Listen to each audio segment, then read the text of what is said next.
Hello, everyone, and welcome to this Art27 panel discussion on June 20th, 2022, the World Refugee Day.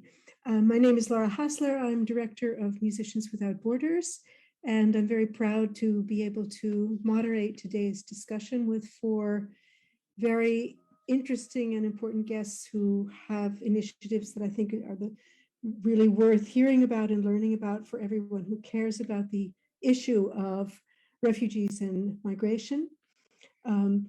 This year we have, as a world, reached the very grim milestone of more than 100 million displaced people worldwide.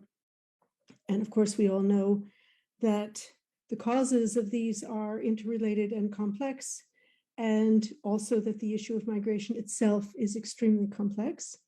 And therefore, it's very nice that we have a number of people who are approaching it from different directions, but all involving the arts. And the question that we raised as a starting question was, how did the word refugee become a bad word? And how can the arts change that? So I would like to, I'll introduce our guests one by one, but I'd also like to invite listeners to throw comments or questions into the chat, which we'll take after we've had our main discussion. And please also like and share this broadcast if you're seeing it, or tune in later, invite people to tune in later if they haven't been able to see it so far. This is all on behalf of Art27. As you know, Art27, a platform of, at this point, more than 75 arts organizations and hundreds of artists who are working through the arts for social inclusion in Europe and around the world. And today our guests are all based in Europe, but of course we recognize that we're talking about a worldwide phenomenon and with many common themes. So as first guest, I'd like to introduce Kayte from the Big Leaf Foundation based in the UK. Kayte is the co-founder and programs manager of Big Leaf, which is a Surrey-based organization that exists to provide opportunities for displaced young people to create better outcomes for themselves. To do this, Big Leaf runs a program of activities to respond to the specific context of dislocation, combat social isolation, and support progression into education, employment, and a positive resettlement in the new community. And I found this quote, which I found so nice on their website. We want the young people we work with to be excited about the opportunities available to them and to value their unique talents and abilities so that they can rediscover their potential and move forward with renewed optimism. We're going to show you first a short video from Big Leaf and then ask Kayte to speak more about her organization and herself. I used to worry about my family all the time before I made Big Leaf Charity. Big Leaf exists to support displaced young people who arrive in Surrey, often after horrific experiences of war, persecution, violence, or loss of home and family. It is appalling to think of what they have been through. At Big Leaf, we want to help them feel safe in their new community and to believe that they can have a positive future here. Sport is very important for the young people we support, in particular the recently arrived young people.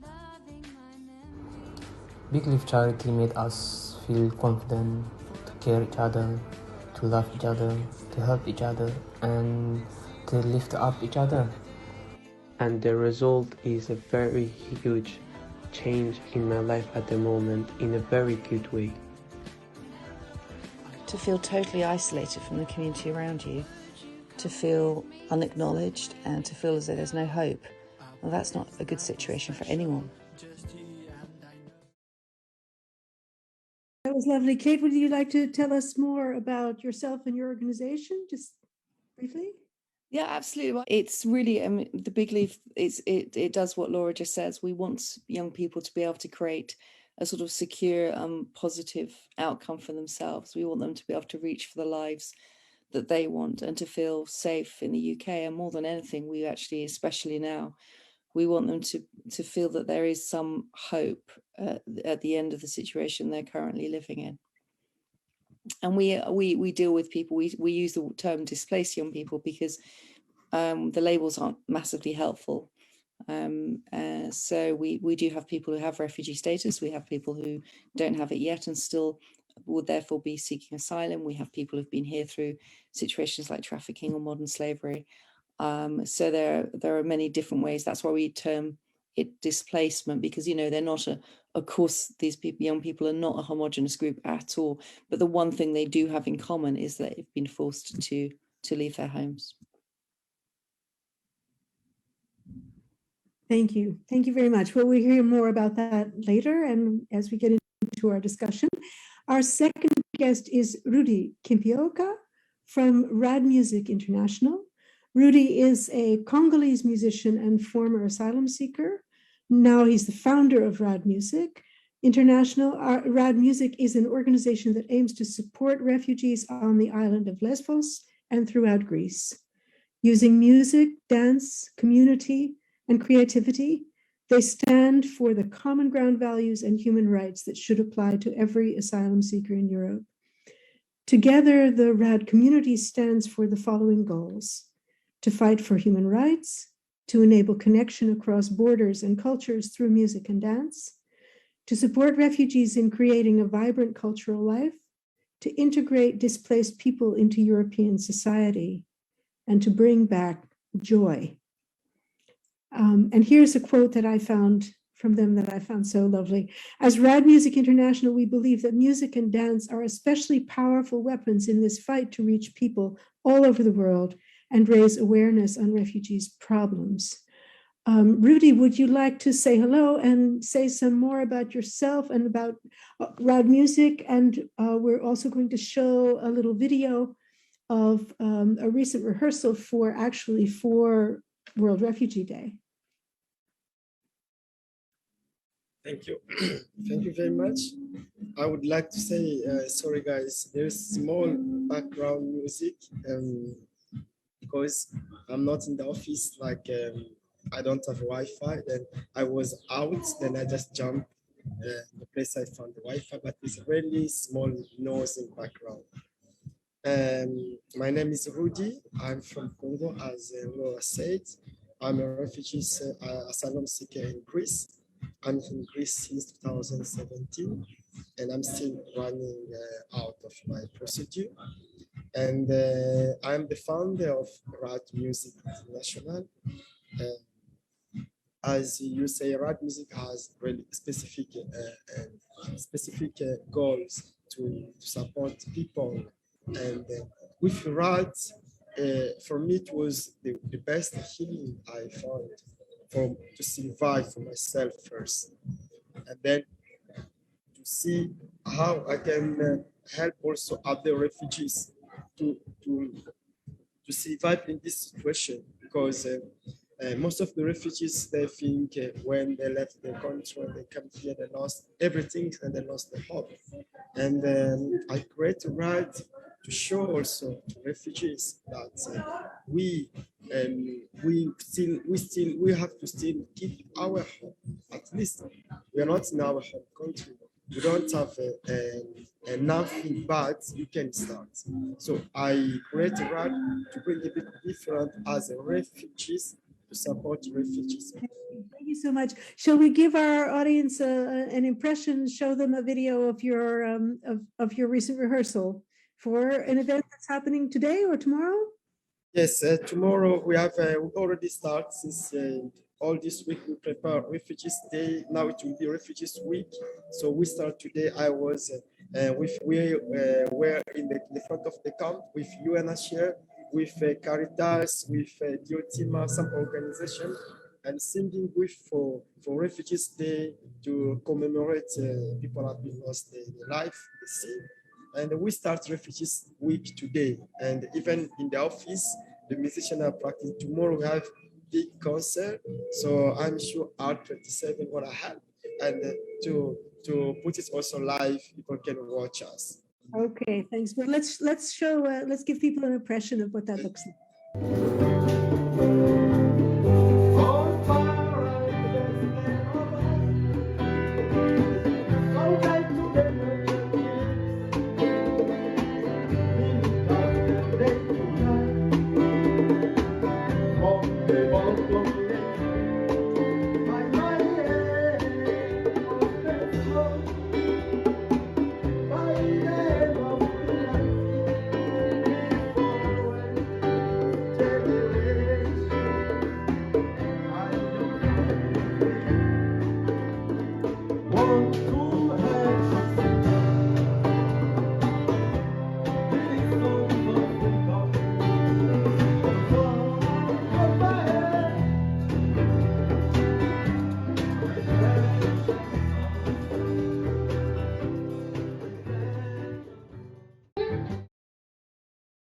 Thanks so much. Very lovely to see that. Very lovely to see that, and I'm sure it's going to be very exciting to produce that concert. Okay, so our third guest is Dr. Benjamin Worku-Dix from PositiveNegatives. Benjamin Worku-Dix is a senior fellow at SOAS, University of London, and holds a doctorate in anthropology from the University of Sussex. He was based in Tamil Tiger-controlled Vani in North Sri Lanka with the UN from 2004 to 2008 throughout the conflict. Ben is the founding director of PositiveNegatives that produces literary comics and animations exploring complex social and human rights issues by adapting personal testimonies into art, education, and advocacy materials. And here's a quote that I found that I really liked very much. PositiveNegatives' approach to creating literary comics combines continual engagement and reaffirmation from participants, and as such is sensitive to the culture, histories, and beliefs of their communities. And Vani, A Family Struggle Through the Sri Lankan Conflict, is Ben's debut graphic novel, adapting testimonies from survivors of the Sri Lankan conflict into sequential art. And that will be released soon, I believe. Bendix? It got released in 2019, actually, but yeah. Already, okay. Yeah, it's been out, but COVID stopped the a lot of the tours and talks, unfortunately. Right. Okay. Well, let's hope we can get you back on to do something specifically about that at some point. Thank you. Yeah. For now, can we show the animation that, and then you can say some more about your work and about yourself? Is that all right?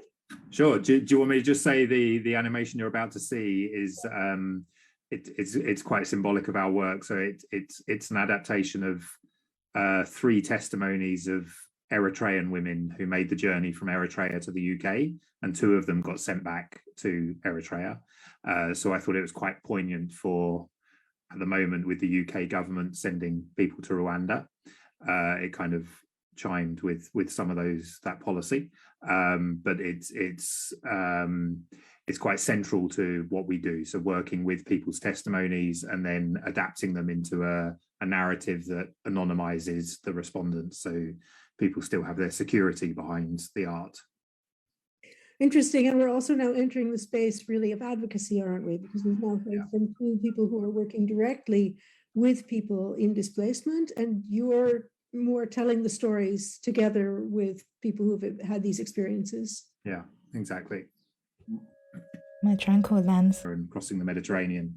And what I enjoy about animation and comic books, which is the medium that we work with, is that people can tell their testimonies and their stories and their experiences very vividly without me having to put a camera in their face, without me having to, upset their sense of security and their identity, because lots of them are they're either fleeing persecution or they're concerned about European border agencies sending them back or whatever.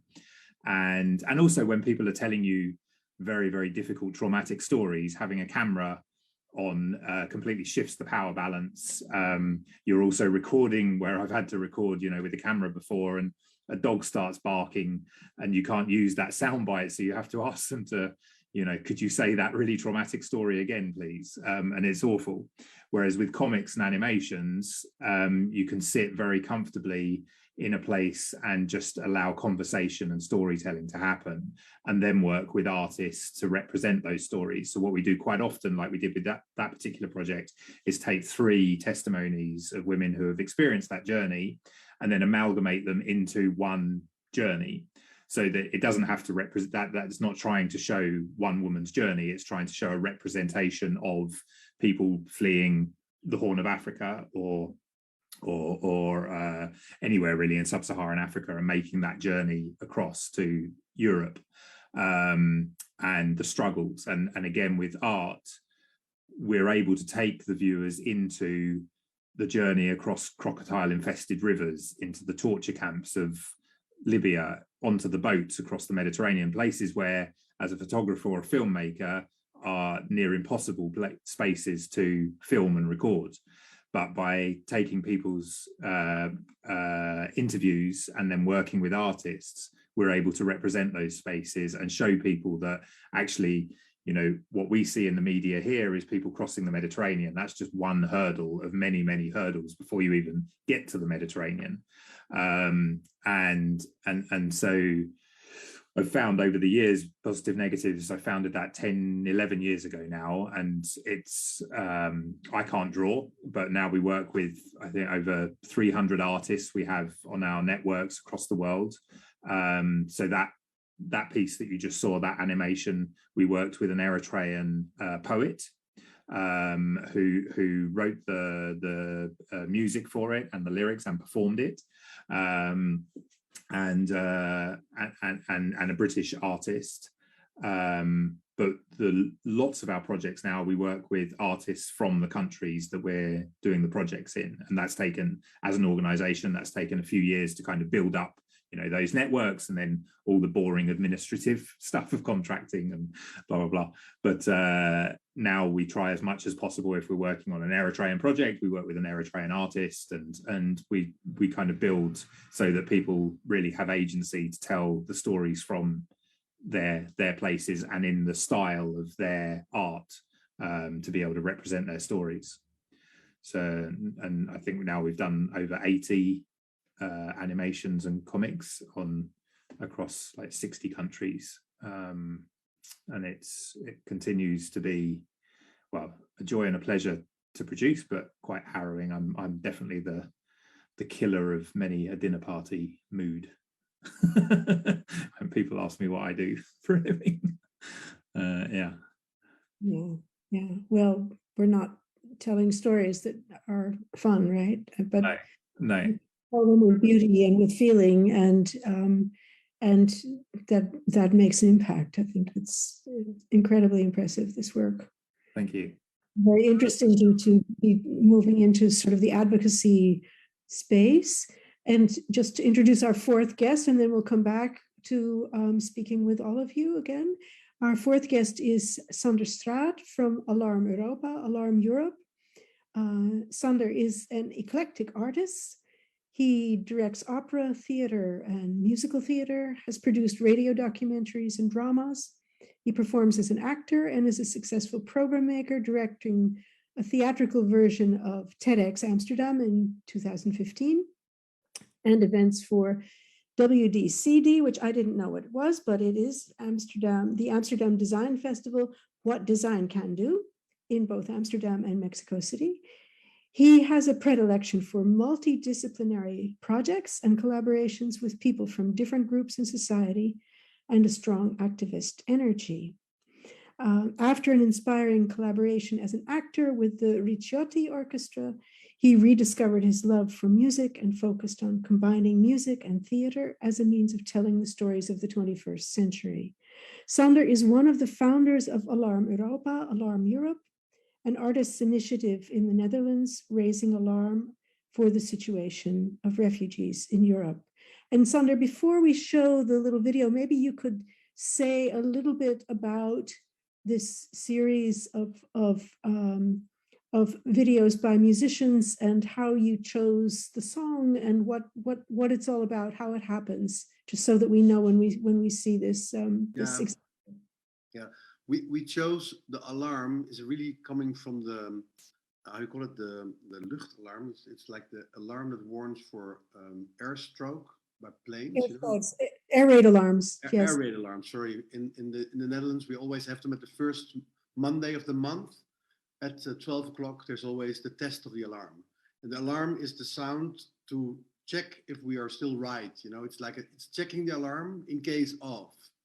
And we changed the alarm in that there's something going on that needs some attention, and that's the refugee problems on the borders of Europe.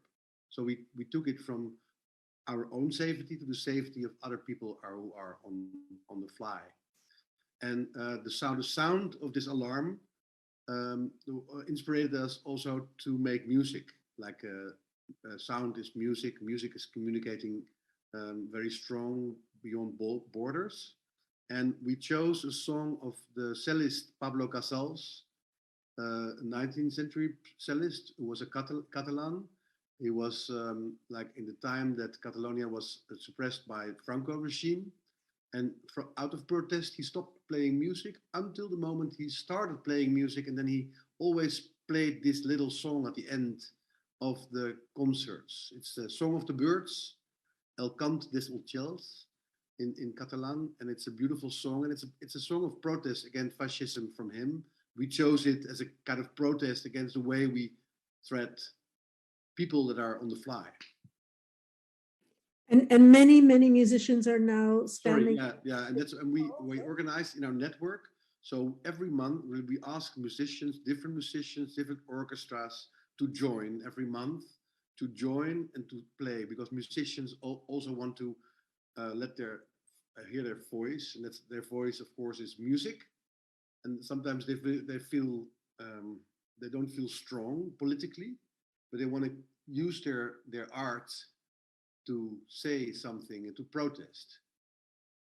And that's what we do every month. And in as many cities as we can. We have some basic big cities in the Netherlands where we do it, where some little communities are stood up to organize it. And this has just grown from just a few people standing out on the street.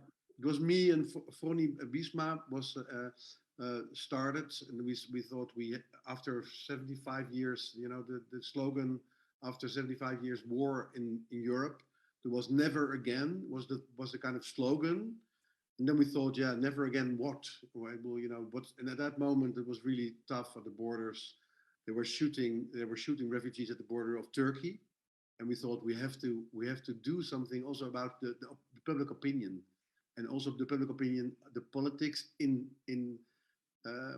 gemeentes, how you call it, municipalities. Municipalities. So you see like the whole refugee issue in government politics is completely locked, and they're stuck in a kind of narrative.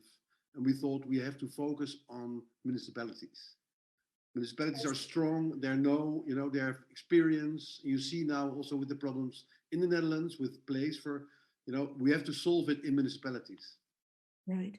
So let's pick this up again in a minute. Let's first listen to one of the different arrangements of this beautiful Song of the Birds.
very beautiful classical rendition by the Amsterdam Sinfonietta.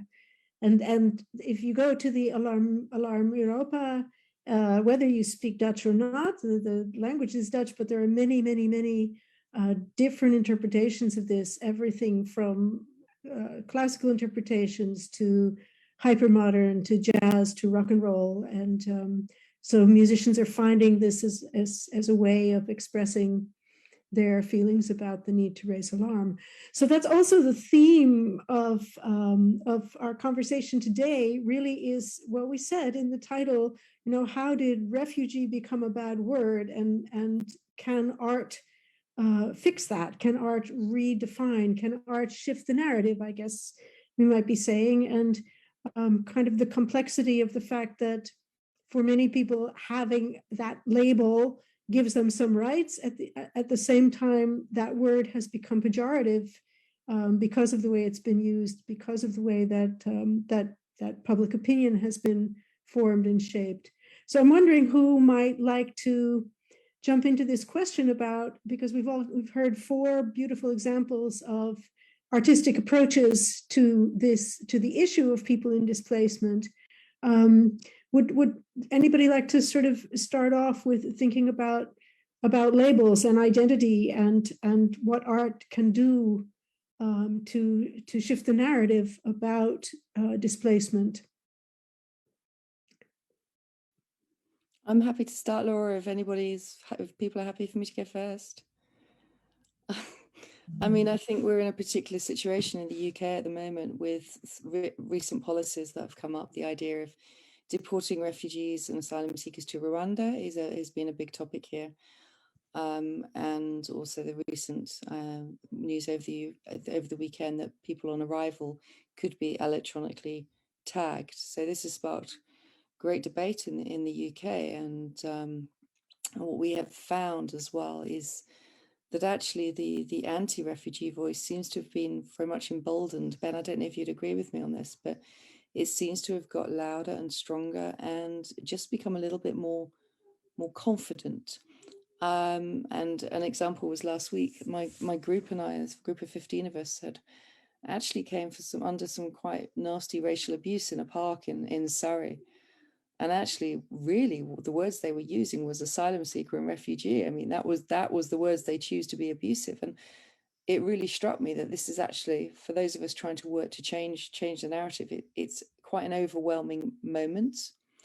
So I think at Big Leaf, what we have done is we've looked at where we can put the real story. I mean, we can't change it. We can't go to the media and say, stop telling these stories. And we can't get the government to stop coming up with these policies. We just can't do that. What we can do is allow space for people to tell their own stories and look at which part of the communities perhaps are still not aware of what it means to be displaced.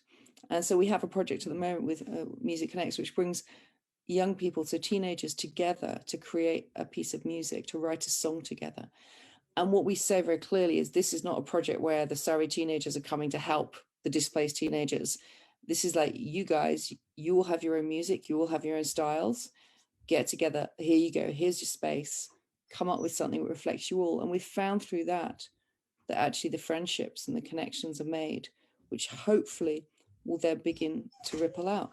I mean, it's a drop in the ocean, but it seems to be for us a positive step forward in the reflection of everything else that's going on. Yeah, so important. And it is, in fact, I think UK, we're seeing a lot of really toxic rhetoric coming down, and policies, of course, but it's not so different from anywhere else. I mean, the EU was also shipping people off or pushing people back from entering, and we've heard horrible stories about that, and a lot of negative publicity too. Rudy, is this something you might like to respond to? Because I hear Kayte talking about bringing young people together to make music, and without giving that a kind of an assignment, but just creating the space where they can create their own music. And it reminds me a little bit of the video we saw and of your project. Can you say something about that? Yes, of course. Art is something very important because Like me, since I'm here, I collect a lot of people, not only young and adult. And I told them, guys, we don't have a choice. Come close to me and let's work together. Let's work together. We can change things because we are refugees. Like as before, people was feeling really, really bad when they called them refugees. When someone called me refugees, in the ears of other people, it was like they insult you.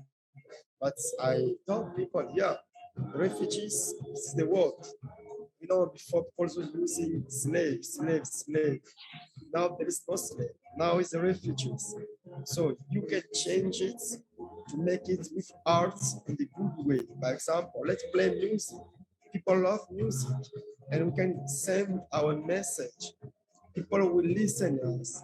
No one can stop us. And let's be together. It was not easy that I was bringing people. And then we start. Then I identify that art as a power, music and dancing as a power. Today, it is not only with refugees, we do it together. And the people, some people was calling me refugees, black men. Now they call me brother. They call me my best. They call my friend.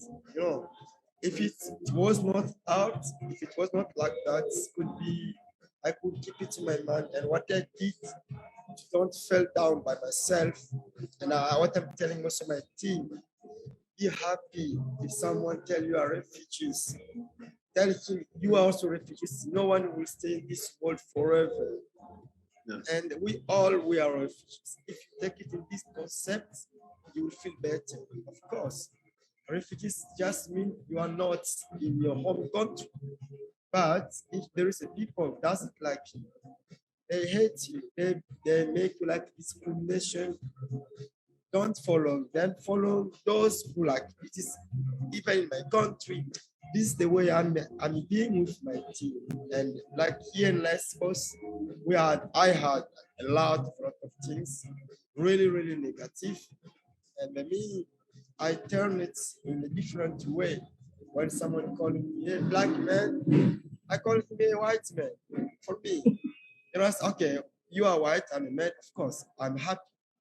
And because I said, what do you mean? What do you mean? Black man is not a person? No, I'm a person. You are white, I'm black, of course. So I tried to change it, but if it was not music, I cannot stand here because it was too much negative at all. And even you go out, people insult, people they just telling you bad things, but after that, art bring a bit good value, not only for me, but for all the refugees. And when they see Rudy music, they see refugees cultural club. And they say, what is they did there? So the refugees built this, and it's going, it's bringing more value for us and for the people who are coming, like volunteer, coming all over the world, coming to support Rod. And it's very, very important. So and you you are really trying to flip the definition of refugee. You're wearing it. Yes, proud. yes. When they tell me refugees, I told them refugees. What does mean? I told them you only call me refugees, or no, it's normal because maybe you never travel. You don't know what is happening if you went to another country, then you don't speak the languages, or you don't understand nothing. And this world, I say, I cannot skip it. It is like a tattoo in my body because I am a refugee. I have to accept it, not forever. And the time will come. I will not be a refugee. But when I will go back to my country, refugees like a time. But some people, when they call them refugees, they feel, why you call me refugees? Why? And I'm helping them to change this world in the good way. It means just like you left your country, they call you to make a big difference, but don't take it the wrong way. But you are human like everyone, and you have to know, take all your value, what you know. If you know art, if you know music, if you know anything, you know, bring it up here in Rad. It's gonna help you. These people are calling you refugees. They will come to you. They will come to you. Yeah.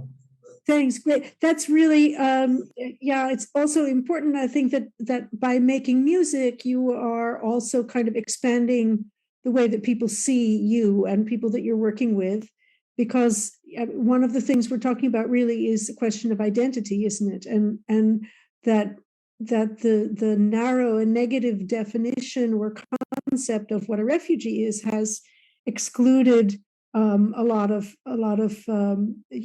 understanding complexity of people's identities.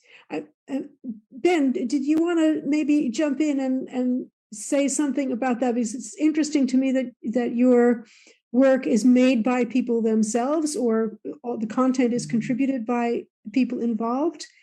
Is something about identity and this word that that Rudy wears proudly and others don't want to use because of what it's come to mean? Yeah, it's really important. I think to work with people that I was always very uncomfortable when I started PositiveNegatives on a Sri Lanka story, that I was working with a British artist, Lindsay, and we were two white men telling a story of Sri Lanka, and I had worked there for 4 years, so I felt I had, you know, a story to tell. But I've worked hard over the last 10 years to work with people from the countries and with people who have made journeys. And it's not all migration and refugee stories that we do, but we try as much as possible to work with people to tell their own stories. And it really depends, you know, where people end up on the notion of the word refugee, like Kayte was alluding to in the UK at the moment. It's particularly toxic, and it's really sad and shameful. Like, we've got this incompetent government that just makes these policies to detract, to hide behind the mess that they're making, governing the country, and so make these very, very toxic policies to distract us, or try and distract us. Whereas, you know, other countries, we work a lot with people moving within countries in Africa, where the majority of movement of people isn't south-north, it's south-south. And that's something that the media constantly misrepresents, that it's like everyone in Africa or Asia or South America is trying to get to Europe or North America. They're not. The majority of people move within the global south. And that's something that's constantly misrepresented, is that, you know, the majority of Syrians didn't come to Europe, they went to Lebanon and to Turkey. And you know, in Eritrea, people go to Ethiopia. It's a tiny percentage that makes the journey to Europe. It's very expensive, it's very dangerous. You need to have particular, you know, networks and contacts of people to receive you, to be able to pay for those kind of the literacy levels almost to make those kind of journeys. So that's something that we really try and tackle, is this kind of hysteria that everyone wants to get to Europe. I don't think I've interviewed anyone who really wants to get to Europe. Like, the majority, 99% of the people that I interview want to stay in their home. You know, what they want is a better home. They don't want to make a journey. They want to live in their ancestral home where granddad planted a tree, and that's their ancestral home. And so when you have made it here and you are a refugee, you're here for a reason.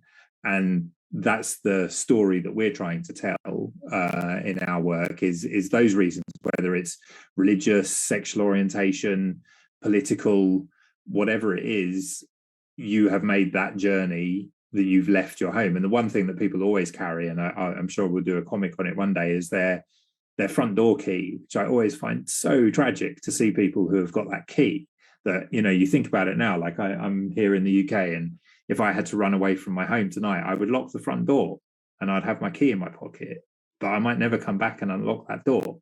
And so people have that key, or that momentum from home, memento from home, that is always, I find those items, that material bit, whether it's a key, whether it's just some trinket from home, is incredibly sad and tragic. That, you know, those are the kind of nuanced details of the stories that we try and tell, and hopefully try and sway some public opinion that, you know, people aren't running here to wet, grey, mismanaged UK to seek a better life. Like quite happy where they came from. Okay, no, of course not. Yeah. So that's the kind of work that we try and do, and to tell that through art and through music and poetry, if we can get that into scripts, and so far so good. But it's frustrating, a lot of our work kind of ends up on social media, and then you look at the comments, and social media is, well, let's not get down that rabbit hole. There's a whole it's a tricky world.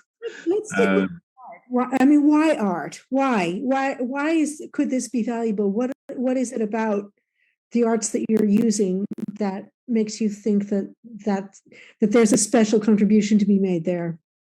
Arts, from time way back, arts are incredibly powerful. It's unique that we work with, a comic book artist from the Democratic Republic of Congo to Somalia to India to the UK, and the medium is the same, but the style is so different, and the use of colors and the way people will represent each other through their drawings, and then layering on top of that the script writing and the music and the poetry. And we've done some project like the film we just showed. You take away the visuals and you've got an intense poem written by an Eritrean poet, that is about the struggle and the movement, and it uses beat and rhythm, and it's got a power and an energy which, as an academic, I can write a 50-page article that will never have the same power as that, and it will only be read by 20 people, whereas you put that piece of art out there with that beat and that poetry, and that gets viewed by tens of thousands of people, and hopefully lands on some that makes you think, right, yeah, that is the journey, that is why people are leaving that place, that home, that country, to try and seek some shelter and some safety, and to start a new life, as we all have the right to. But art is incredibly powerful. I just wish I was good at it, but I work with some fantastic artists who are amazing at telling these stories.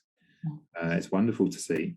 Because those art stories come in through a different entrance, right? They touch the emotions, they touch the senses. It's not just words, it's not just somebody talking. It's not, it's something that surprises, or that shocks, or that touches you in a way that you hadn't expected. Absolutely. The film that I just, that you just played of mine, I can send you articles about Horn of Africa migration to the UK, a 50-page academic report by Human Rights Watch or UNHCR. I bet it won't give you goosebumps like watching that 3-minute film. In fact, I bet you won't get past page 7. It's dry. So the art has a power. It has a visceral energy to move people and to create discussion and conversation, and it's a wonderful medium, and it should continue to be celebrated and funded. That's the difficult thing nowadays, is the funding for it. Yeah. Kayte, I saw that you wanted to say something. You want to jump in on this? I was wanting to react to something Ben said, but actually, Ben, you've said so much fascinating stuff. It's probably going back a bit too far now. But actually, if we could just carry on from what you were just saying, so I'm not taking us back into a more negative thing, it's what we find as well with art is it's that beautiful level playing field, which is actually sometimes very difficult to get. When language comes in, and language becomes such a barrier, people often feel that they're slightly on the back foot with music and art. Suddenly you have, it sounds really cliche, but you have your chance to shine. You have your chance to show what you are, to be respected and appreciated, and to have yourself loved by someone else because of what you can do rather than what your labels dictates. And we're going to be, for example, we have a group performing at Union Chapel next week in a wonderful event through Together Productions, and that will be a real shared day for us. The nerves will be shared. the doubts and the fears of getting in, that will be shared. Getting into the same t-shirts, sorry, that's my dog, will be shared. Standing on stage, and hopefully, therefore, the audience will be able to share that with us. And I think art's quite unique for that, to create that kind of shared experience where we are all so equal with each other. Yeah, absolutely. It's I think it's also so interesting that we're all kind of approaching these from slightly different angles, and I think one of the common things is that we're also talking about the complexity of identity, and how do you show that, how do you feel it, and how do you also create spaces where people who have had this label stuck on them experience that complex identity. And when I hear Rudy talking about sort of reclaiming proudly the title of refugee, or Xander with the sort of stepping into that musical space where you can touch people with a kind of a call for solidarity through this art, through this expression, and your own work on the ground. And I guess for one of the questions that I always have is, well, how do we make these cross links so that all of these efforts can sort of become added value for each other? And that's one of the things that we're trying to do with art27, is create a space where people can hear what others are doing and say, oh, I could work with that, or I could pick up this idea, or we could talk about that. So it's I think we're all dealing with what Ben sort of alluded to, difficulties of finding funding for our work, and of course difficulties of the public narrative.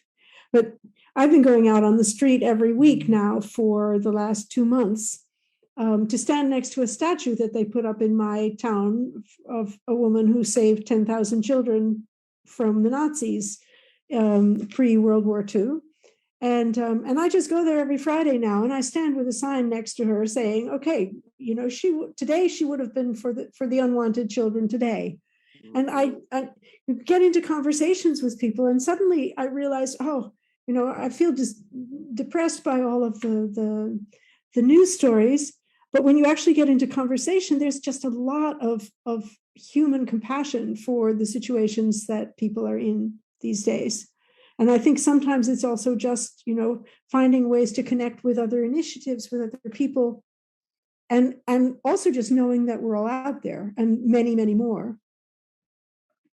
Sorry, that was my rant a little bit, but I think we're all kind of always looking for ways of staying inspired and keeping the hope going. Sandra, did you want to add something about Alarm Europa and how you see the impact of that and where you see it going? Shortly ago, we had a meeting, the group, and we were discussing that, because it takes a lot of energy to keep it going, but we still do it because we find it very important. And it's even Fonny said, like, even when I'm alone, I will go on. It's like in the public space for us, it's important to keep our voice going in the public space. To give a sound in the public space about to make space for people on the fly, for fellow humans.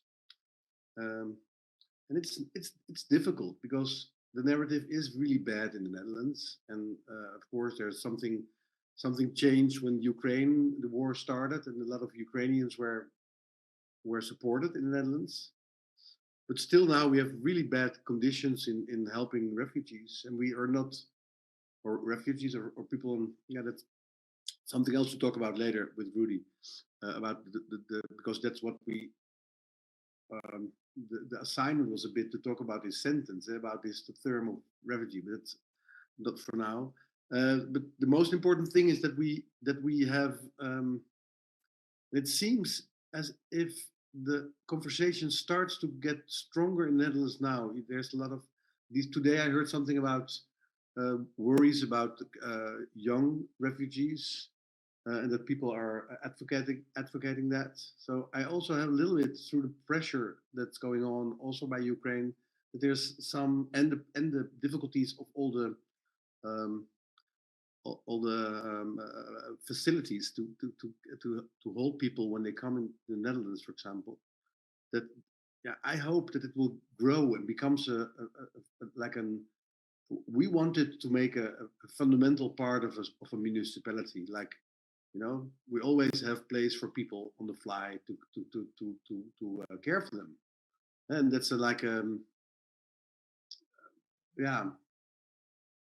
in politics it's very it's difficult. We find it difficult, but we go on. We stand for that, and I agree with the other speakers that music is an art. Like we use music most, and I think music goes directly to the heart. Everybody loves it. Also, people who are against or have bad ideas about refugees love music. So you can seduce people and repeat. And the alarm, you have to come. Yeah, we stand strong. We go on. That's very important. And I think art is very powerful in that. I agree with the other ones. It unites, and we all love music. We all love art. And we can all be ourselves in art. Yeah, and communicate with each other, right? And reach out and tell stories in some non-threatening way. I just want to acknowledge that, Rudy, you were going to have to duck out a bit early today. Did you want to make any last remarks? I thought it was very interesting that you were talking about, if we're talking about reclaiming a word or humanizing the word that's come to be, a derogatory word in many societies. And Kayte referred to that, to being yelled at as refugees or asylum seekers. You referred to that. I think we've all experienced that. Did you have any thoughts before you need to go? Because I know you're very, very busy with your group, with performances and so on. And it's really great that you've been here. But do you want to make any last remarks? So I can say some things, like not the last, but for now, for this our meeting is not the last. But I will say thank you very much for all you guys are helping the refugees. It's not easy. I know. So you have maybe some trouble with people doesn't like refugees fighting with you, but it is very hard to support these people like immigration and refugees. It's not some things have been given to someone, but I can see you guys, you feel like we are feeling. So never, I don't know if you have been noticed, but I feel something different inside you guys, because not everybody's are thinking like that. And I would like to say, even other people are watching us, everywhere we are as refugees, we should to continue to be as we are, and focusing also for the things as uniting us. For example, people who know how to paint, people who know play music, people know how to do the sport, all these things, they can use it and can change their life as refugees, instead to keeping in the mind, I'm a refugee, I'm a refugee. You can change it in a good way. They can start to come to play you. People can start to play you a good football player. They can play a good football basketer. They can play a good musician. This name of refugee will change if you change your life by doing something. So nothing else. Only this I can share for our my friend and brother refugees, and for you guys are supporting the refugees. I don't have a word. Just thank you at all. Thank you. I would leave you, and I hope to see you soon again. Thank you. Thanks so much for joining us, Rudy, and all the best with your concert and of course with your work. Thank you, Sophia, and thank you, Bye, Rudy. Thank you, Laura. Bye, everyone. Bye bye. Take care. Bye. Bye bye. Bye bye. With a complicated, fun-sounding background soundtrack. Yeah. No, it's impressive. It's a pity that he is gone, because because he said that the word refugee didn't bother him as much. He wears it proud, And sometimes you see that we maybe think about these words or philosophically discuss the words. We rather would talk about people on the fly, but yeah, like because it's. But what he says, and I agree. I agree with that. I think the identity of a refugee is we are all refugees in a way, of course. In that sense, you can talk about refugees, but not as a difference between one group and another. I think that's very important to It's so complex, isn't it? We had a conference a half a year ago, and it was on this theme. It was on the theme of what can you do from musicians' perspective as musicians? How can you be involved in this issue? And there was one participant there who had himself a refugee experience. He'd escaped from Syria. He'd experienced all of the horrible things that you hear about, and he didn't want that word being used even at all.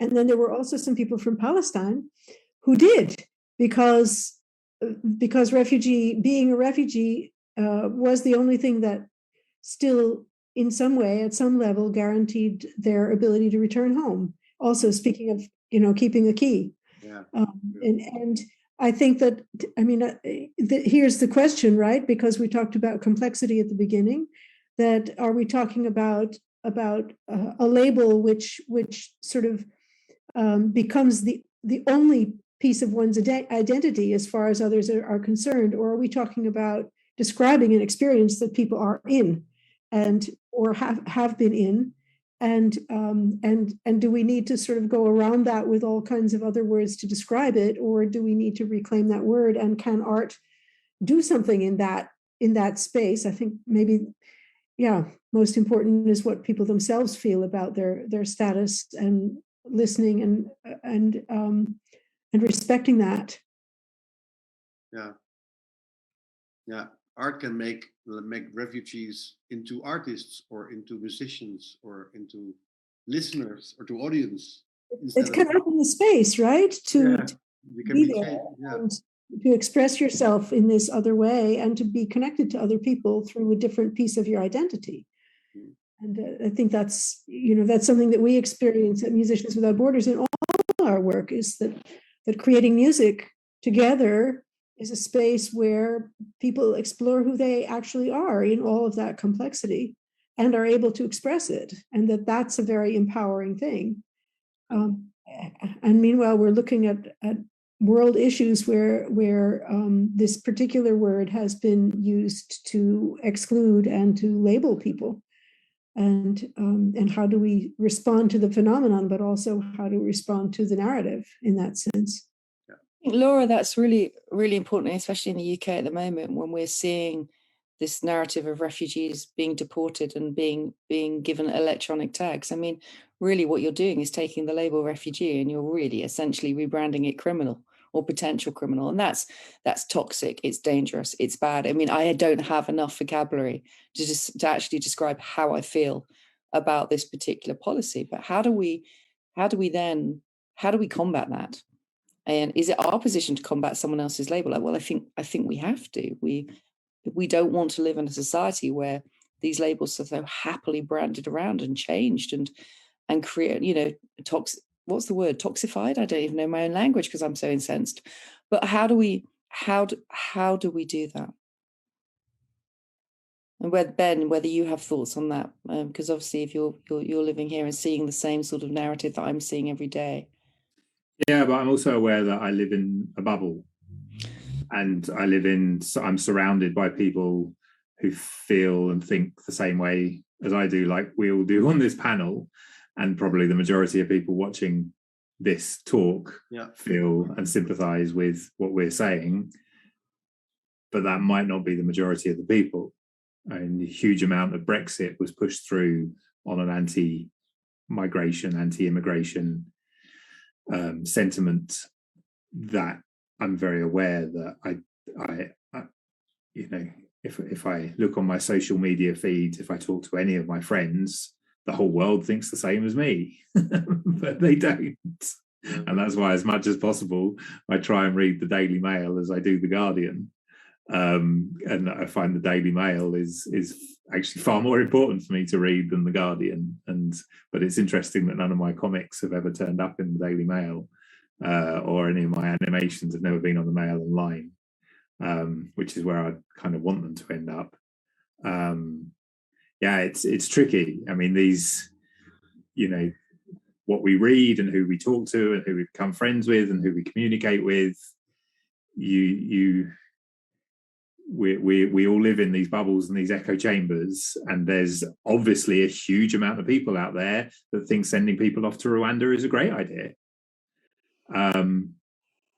including a lot of the government, you know, and they justify it, and this is justified, and this is breaking criminal gangs, and this is, you know, doing all of these. So what else can we do? Who else has got an alternative? And where are the alternatives? Like, what, you know, so it's very, very complicated, and all these labels. And I mean, I got so irritated. Maybe I'm going off topic. I got so irritated in 2015 when I went off to Eastern Europe to interview Syrian refugees coming across Serbia into Hungary, and I was on the Serb-Hungary borders interviewing hundreds of Syrian refugees. And I was reading the left-wing kind of media, the Guardian, etc., and they're talking about extraordinary people, these extraordinary refugees. I wasn't meeting I was meeting people. Like, there were smart ones and funny ones and grumpy ones and stupid ones, and they were just people. They weren't extraordinary. The journeys they were making were extraordinary, but the actual group of people were just people who were moving away from something horrific, who were moving away from something violent, and were trying to save their children. But it's very, very quick to jump on these people are extraordinary. And it's like the same with Ukraine at the moment. I went to London on Friday and was walking through St Pancras station, and there were all these people standing at the receiving end of the Channel Tunnel, you know, welcome Ukraine refugees, and interpreters there, and that's great. But where were they in 2015 with those signs in Arabic?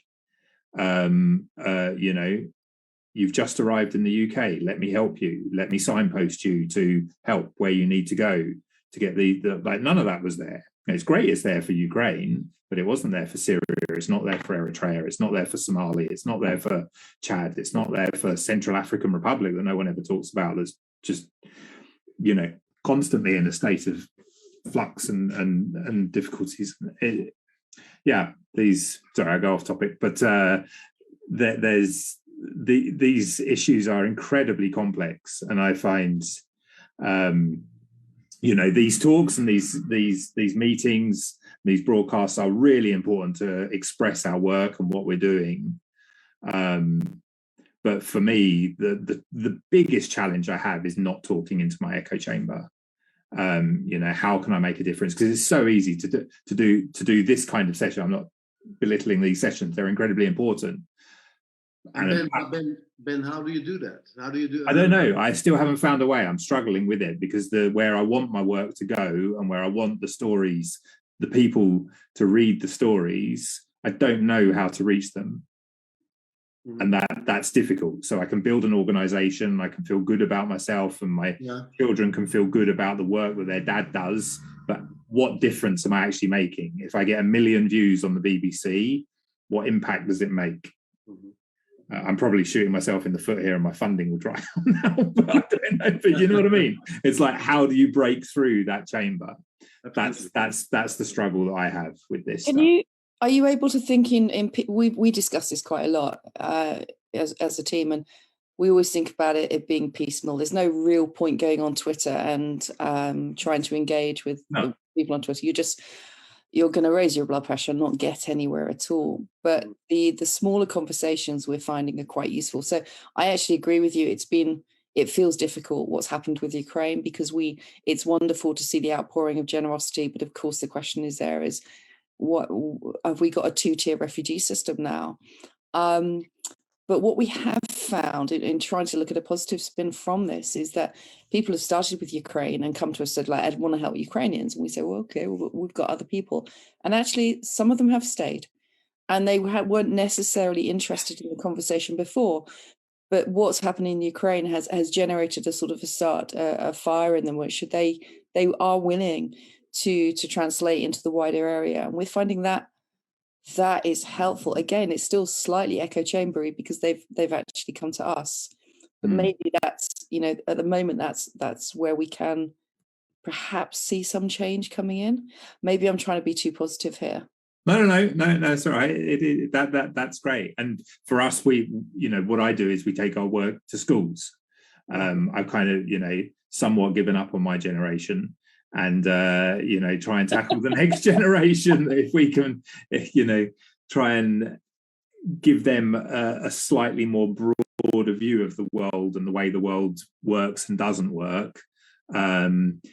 That's an interesting demographic to work with, because that is the future. It's a cliche if the children are the future, but they are, and so that gives me some hope of also all kind of backgrounds, or is it bubble schools in your own bubble? Oh no, we go into all kinds of backgrounds.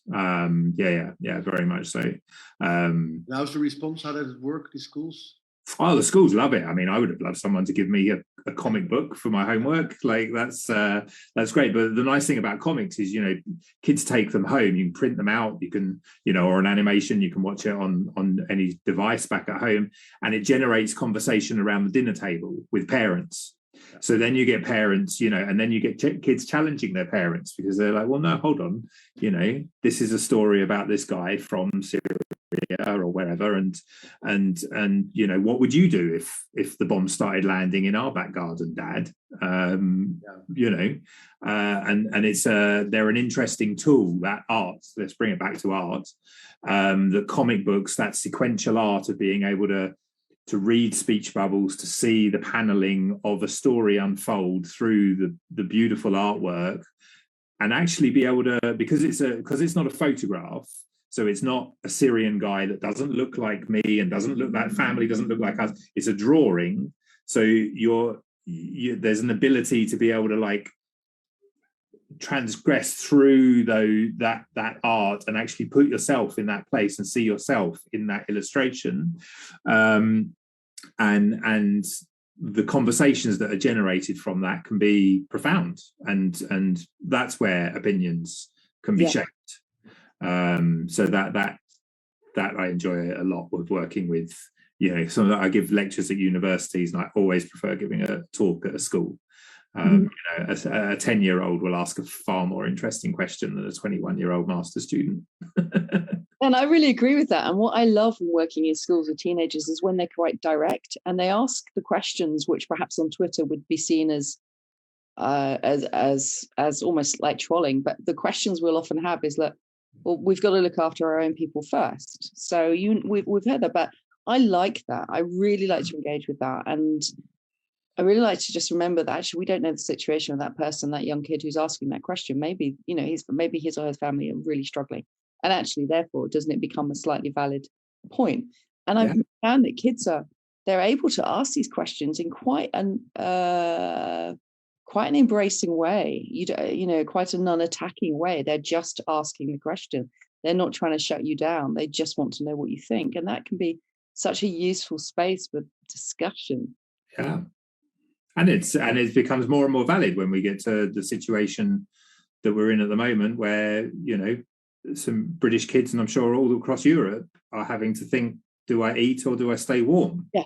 And then we're having a refugee question coming in, and it's like, well, hold on, I can't eat and stay warm, so how do I look after more people coming in? And these are really valid questions that you know, children, I think it's great to be able to discuss this, and use art as the tool to generate discussion.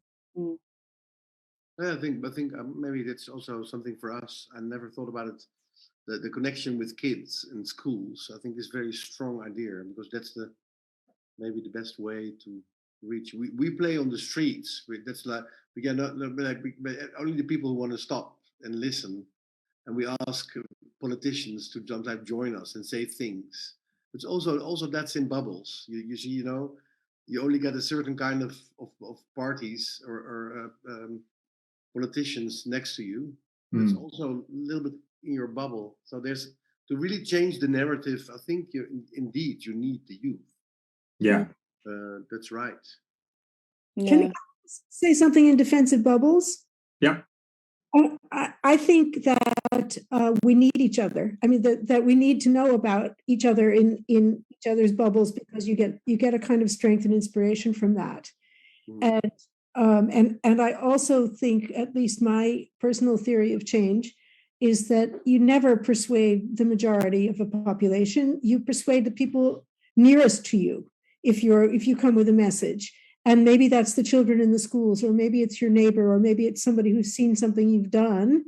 And that's the way that you build a greater surface for your message, is not necessarily by reaching everybody, but it's reaching somebody's, and a number of somebody's. And you've all given examples of this. And the other thing that I wanted to say, maybe in response to what you said, Ben, about how do I get it out there, is that you don't always know how it's getting out there, or to whom, or what that brings about. And I'll tell you a very short story. When in the 50s, my father, who worked for a nonviolence organization, they were supporting the work of the Southern Christian Leadership, that organization that was Martin Luther King's organization. And my dad had the idea to produce a comic book about Martin Luther King, which he did in 1957. And they produced 250,000 of those comic books and spread them throughout the American South to bring out this message, the story about the Montgomery bus boycott.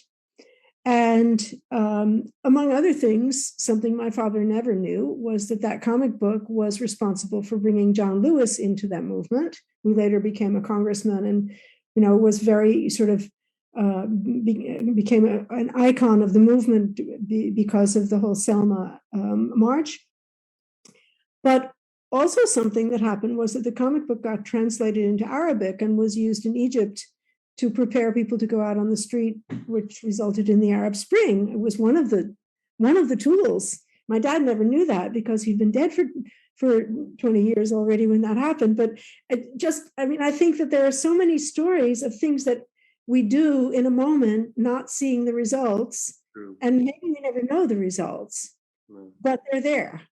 And I think that's, that for me, that's one of the things that's exciting about working with the arts, is the ways that they keep going, move from person to person, inspire other ideas. So that's a really powerful story. Yeah, that was cool. He was indeed. There's actually been a documentary made about this period, and that, including that story, which includes comic strip things of stories and animated bits. So it is a powerful story. It's powerful because it just shows, the power of arts. It really shows the power of what arts can do. And but you're right. You're right, because art is not. Let's not make it an economical thing that has to be. We want to do something with it, but it's also something in itself. That's why it's strong. Yeah, it's human expression, right? I mean, that art as a product is only really something of, that's something that we humans decided at some point, or at least in the West, that it had to be a product. But let's also think about the power of art through all cultures, in all societies, in all times, and maybe sort of lift up our own understanding of the importance and the power that art can have. Yeah, and this to do with, of course, with the frustration that things go so bad, that you want to reach more. That's the frustration and the despair about what's going on. Sure. You feel also how do you call it? You feel unable to change something, and then you have to you have to sing, you have to play. Yeah. It's what you have to do. Yeah. I would bet that every single one of you does not feel despair when in the process of creating what you're creating. No. No, never. No, never. No. So, sometimes, so I'm just thinking of some of the professors I work with. I sometimes feel despair. That's a different story.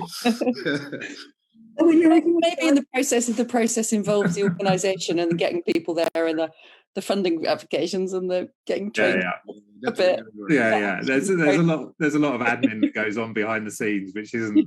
It's not such a sexy topic to talk about. But the power of it. I mean, going back to. I just wanted to show, I think I can, this is very low tech the way I can do this, but this was we did a comic in Somaliland about rural urban migration, which is due to climate change. So pastoral farmers in the deserts of Somaliland, climate change is getting worse, droughts, people can't be pastoral farmers anymore, so they come to the cities. And how are the cities going to manage this influx of people, which is a constant. So we took the story of a woman and then created a comic, and this was of taking it back. Of taking the comic back to her family a year later, and just the power of this, that this is a community of people who are constantly had the United Nations, NGOs, academic researchers going into their refugee camp, or in this internally displaced, so IDP camps, and interviewing them. What do you need? Where have you come from? What's your issues with climate change, with security, with education, with working, livelihoods, gender, all of this stuff, and then going and leaving them feeling quite kind of disenfranchised of constantly, again, if someone knocked on my door here now and started asking me really personal questions about how much do I earn, where was I bought, like, who are you? And so to be able to go back a year later with a comic of this is your life story, and how powerful that piece of art was, that family, that comic represents most of the families in that IDP camp, and suddenly that piece of art represents their story and represents their history and their future and their current present situation. That was a really powerful piece of the use of art, of being able to give back to people that have been kind enough to share their very sensitive personal information with us. So that was a nice, that definitely burst through a bubble. But I like bubbles. All my best friends are in my bubble. We need our bubbles, right? I mean, we just need them all the time. Bubble advocate. Yeah. No, of course we need it. Like, everyone needs his small community or people around. And yeah. I also wonder about the question about here we are, where I think everybody right now who's in the conversation, we're either in the UK or in the Netherlands. But Rudy, who was with us, is in Greece and is from Congo. And of course, there are probably people tuning in from different places.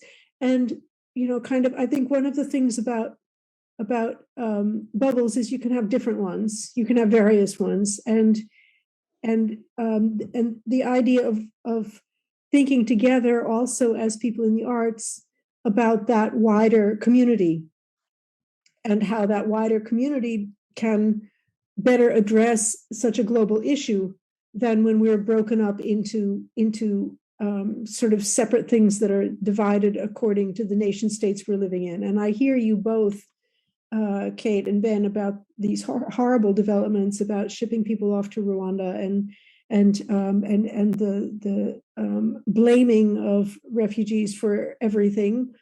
But I think that maybe one of the things that we also all need to do is to look at this issue in global terms, and also respond as artists who are connected across lines of across borders, and there's something about that phenomenon which also links to feeling that people should have the right to cross borders. I mean, to really have a kind of solidarity among artists, and find ways of working together, because this is a global issue. It's just not a national issue, no matter how awful particular national governments might be at any given time. Mm.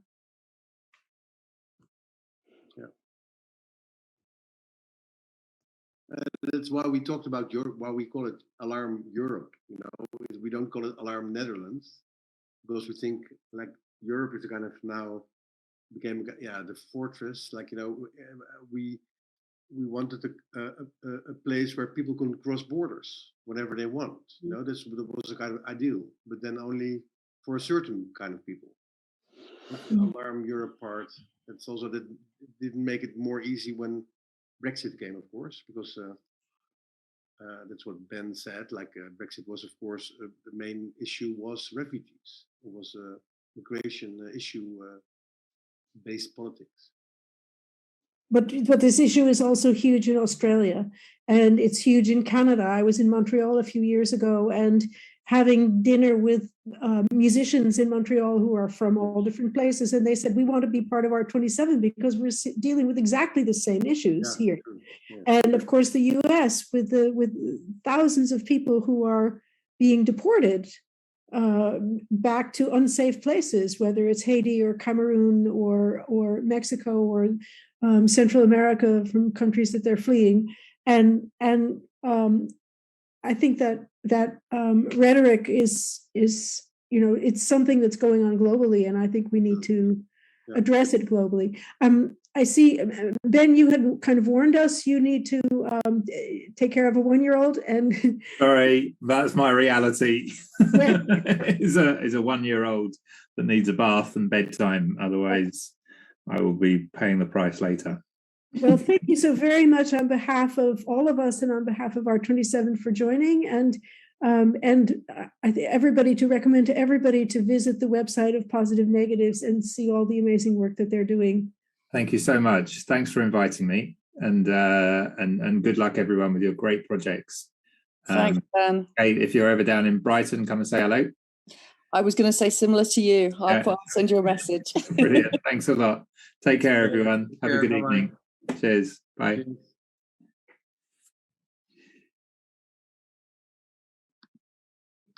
So we're 3, and then they were 3. So does either of you have anything more to add to this discussion? I think we've covered a lot of ground. I think we've blown a lot of bubbles and looked at them in different ways. Anything to take away from this conversation? Any like closing thoughts?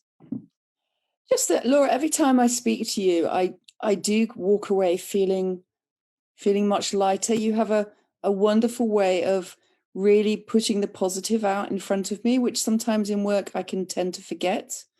So a huge thank you for doing it yet again. And it's a really interesting thing you say. And while you were talking, then I was thinking, I do have a global network, and actually that is a wonderful bubble in itself. And I'm going to remember that. I'm going to remember that more, especially when I'm gnashing my teeth and tearing my hair out at the British media and our government policies at the moment. So thank you for saying all of that. That was great. Well, thank you for saying that, and also, I mean, I was realizing as we were talking that I was getting so much inspiration and hope out of all of your stories, and I think it's something that we all struggle with, who are in that space of as artists, how can we address these issues that we care so much about and that we feel that we have the potential to do that, and how do we do it more effectively, and I think that this kind of conversation and reaching out to each other and to people who are working in very different ways, you know, I mean, I could imagine, you know, telling the story of Alarm Europe, and it's a very simple melody, that that was on the cello there. Yeah, you know, it's very simple. Yeah, it's like Casal said about it. But it's such a beautiful melody. Like even Bach could have he said something about it. Even Bach could have wrote it, and it's about peace and peace. Yeah, there's a very beautiful little film about him in the United Nations when he plays it when he's I think 91, He plays the piece and then he talks about it. Very, very strong. And I think that's right. And what we wanted to do, I want to add something about diversity, or maybe show different bubbles by art. Like in musicians, what we want is the diversity of playing by different people, all different interpretations, also shows the possibility of difference. In music, you can play it only on on the cello, of course, but you can also do it on a saxophone, and you can also do it you can also sing it. You can also do it as a pop musician, and that's also about the world. You know, that's what we can show as well. The diversity in all backgrounds, perspectives of music. Maybe that's not so. It's not so intellectual, but it's more the yeah, I think the diversity is so important to show all that there's so many kind of many possibilities of realities. I think that's very important also for the whole discussion about refugees, because it's often very much one thing. It's like it's one label. It's like this is it, but that's also a narrative that it's used as a marketing tool. It's not only the word refugee, it's also the word tsunami of people. You know, it's dehumanization of people in very bad words that make narratives that make people scared or scared. Yeah, that scare them, because that's politics, rhetorics. So it's very important to keep. I think in everything we see it, like also with the global issue of climate change and the diversity of species. Diversity is so important in everything. Yeah. Also in art. Yeah. Yeah, so much. And that what you just said about fear, about producing fear, to me, also one of the strengths of the arts is, and also of the kinds of processes that you've all been describing, is that it helps to strengthen empathy, and empathy reduces fear. Absolutely.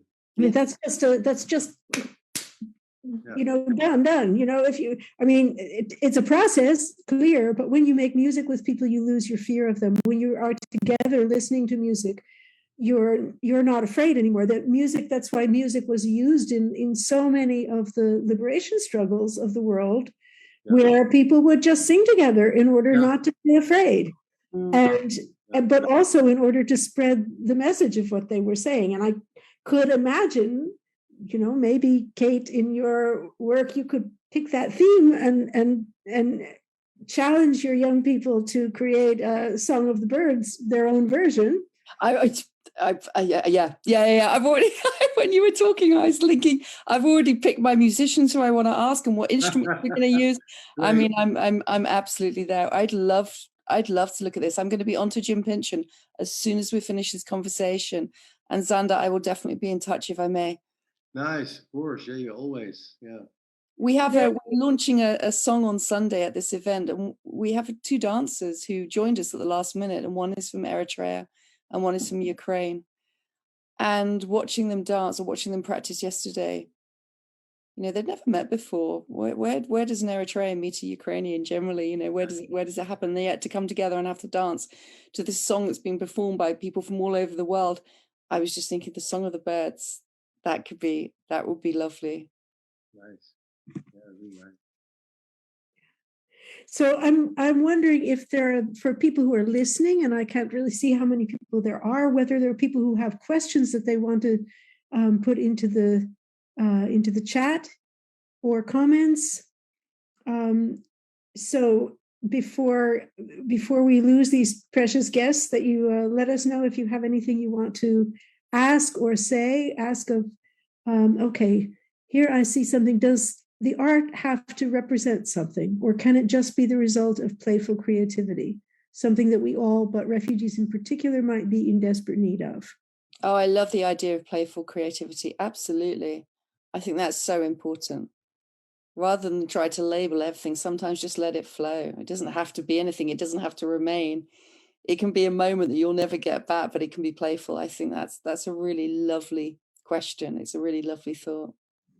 It's also nice if things can be about themselves, like art is about itself. That's also why it's such a free place.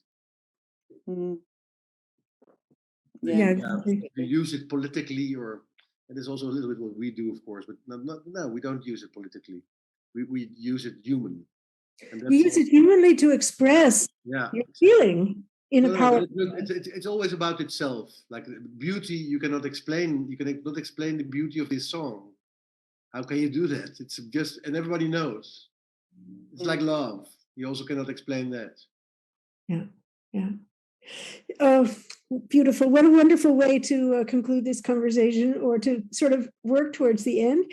I just wanted to mention, we can jump back in, but before I forget, that we will very soon be releasing, speaking of Playful Creativity, our next edition of our podcast, which is called Resounding.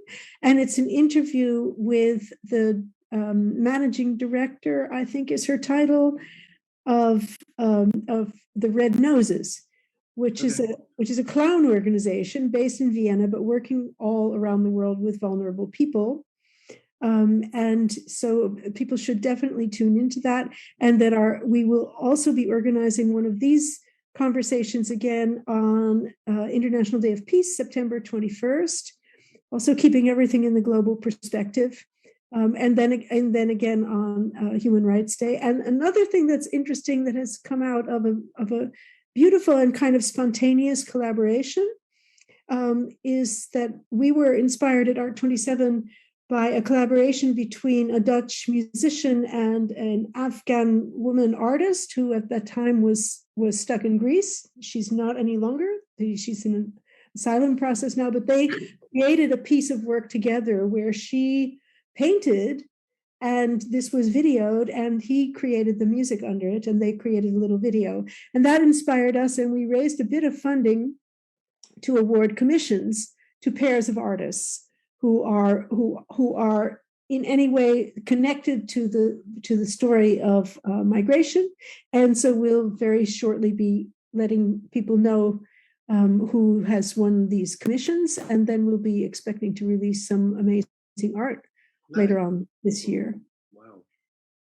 So, and now we can jump back. Natalie Porteas is the name of the woman who is the director of the Red Noses. So that's the conversation is with her. So if you want to get a little bit more of Playful Creativity in your ears, tune in to the Resounding broadcasts. Nice. And Kayte and Xander, any like closing thoughts for our conversation today, or not yet closing, if you have more inspiring ideas and thoughts?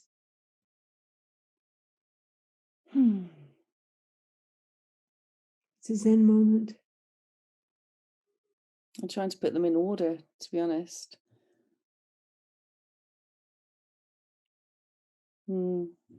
Let's agree that anything further that you wish to do, send it to us and we'll put it on our Facebook. Yeah, definitely. The comments. We do that, and we just go.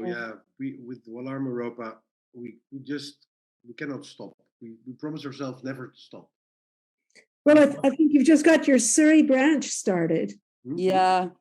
I'm going to go straight onto your site after this, and I'll be in touch. Nice. Yeah, I think it's great. On YouTube, then you see the site, like you see all the little movies, and then you go to the YouTube site where it's even more. But let me know if you want to know something about it, want to do something, need some help. Yeah, I'm there. Absolutely. Good. Beautiful. Yeah. Well, I want to thank you both for this amazing conversation. It's been wonderful to hear more about your work. Can you tell us anything about where people can find you, and any campaigns or links, anything coming up that people can tune into or listen to, watch on social media or wherever you can be found? I mean, our social media feeds are Big Leaf Surrey, and the bigleaffoundation.org.uk is our website, and we have a lot posted up on there.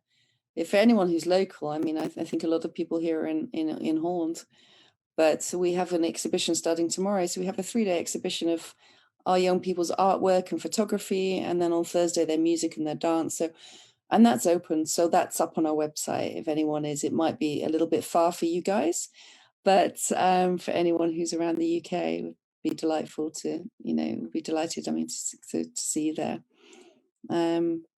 Yeah. Art27 has a lot of members and fans in the UK, so you might get some new visitors from this, and it would be great. That would be fantastic. Yeah, really. Yeah, we are, like you can see, find us on our website alarmeuropa.nl, and we are every Monday, first Monday of the month at 12 o'clock. The alarm is there, and that will be on places for example, in Utrecht, in front of the old city hall, in Amsterdam, in front of the city hall, in The Hague, in front of the city hall, in Groningen, close to the Martini Church, in where are we more places? In Nijmegen, also very close to the city hall. So in all kind of cities we try to do it. And sometimes one month there's in one place nothing, but then the other months comes, and we keep on going. Utrecht keeps on standing strong, often with me and Eduard and also my friend Anthony Heidweiler, but he's very busy at the moment, so he always sings. And that's also why I found the song through him. And once we did a project for high schools, and we went through the whole country and to learn people to sing this song, young people to sing, to dare to sing together. And young people often don't dare to do it, or maybe in England there's more a singing tradition than in not really. Not anymore. Okay. But like in the Netherlands, was like hard, and also with all backgrounds, there's people from migration back, like all different. They try to be tough to one another, but like then sing together. Definitely. And then they all came to the Concertgebouw together. All these schools from all the country, we went to them, and then we sung together this thing, this song of the words. What's called libertad. Libertad is freedom. Yeah. It's really about, that's what art can be. It's about freedom, finding your voice, finding your art. It's like, maybe that's something to end with. Great, and maybe a project for the rest of the year. We get all the rock musicians to make their own arrangements too. Yeah, that will be fun. For the festivals. Heavy metal.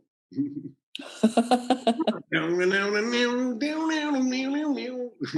of course. Great. What a wonderful conversation. Thank you, both of you, for this meeting, and we'll stay in touch, and all the best for all your work. Don't be discouraged. We're all in this great bubble, and it's much bigger than you think. Thank you very much. That's great, Laura. Thank you. And Xander, lovely to meet you, and I'll be in touch. Okay, take care. Thanks, guys. Lots of love to you all. Bye-bye. Bye. Bye-bye.